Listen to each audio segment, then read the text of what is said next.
ఇంట్లో ఎప్పుడు బెండకాయ చేసినా వంకలు పెడుతున్నారా? తినడం లేదా? అయితే నేను చూపించినట్లుగా బెండకాయ పులుసు చేసి చూడండి. అస్సలు వదిలిపెట్టకుండా తింటారు. చికెన్‌కి పోటీ అనుకోండి అసలు. ఇప్పుడు ఈ కర్రీ ఎలా చేయాలో చూద్దామా?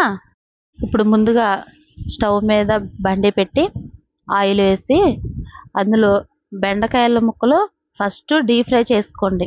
ఎందుకంటే అలా చేయడం వల్ల జిగురు అనేది లేకుండా ముక్కలు కూడా కూర తినేటప్పుడు చాలా బాగుంటుంది. అది ఫస్ట్ ఆఫ్ ఆల్ ఈ బెండకాయ తినాలంటే తినని కారణం కూడా రీజన్ అదే అసలు ఫస్ట్. అందుకని ఫస్ట్ ఇవాళ డీప్ ఫ్రై చేసుకోండి. చేసి అప్పుడు కర్రీ వండండి, చాలా బాగుంటుంది. అలా డీప్ ఫ్రై అయిన తర్వాత ముక్కలన్నీ తీసి ఓ పక్కన పెట్టుకోవాలి. తర్వాత అదే నూనెలో మళ్ళీ తాలింపులు కొంచెం జీలకర్ర వేసేసి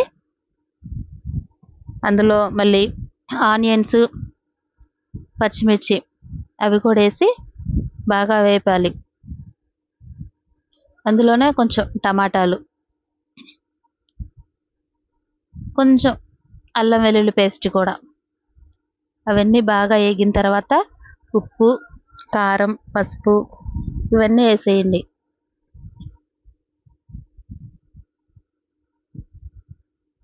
ఇవన్నీ వేసిన తర్వాత కొంచెం తిప్పేసేసి అందులోనే మళ్ళీ చింతపులుసు వేయండి కొంచెం.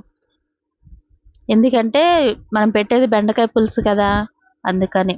ఓ పక్కన ఇదిగో రైస్ కూడా రెడీ అవుతుంది.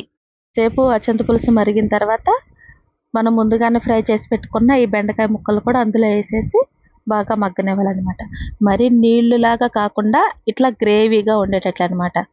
అసలు చూడండి, అట్లా వేడి వేడి అన్నంలో వేసి అలా కలుపుతుంటేనే అసలు స్మెల్కే నోరు ఊరిపోయింది అనుకోండి, చాలా టేస్టీగా. Like, share and subscribe to Rajiv Vikshi Vlogs.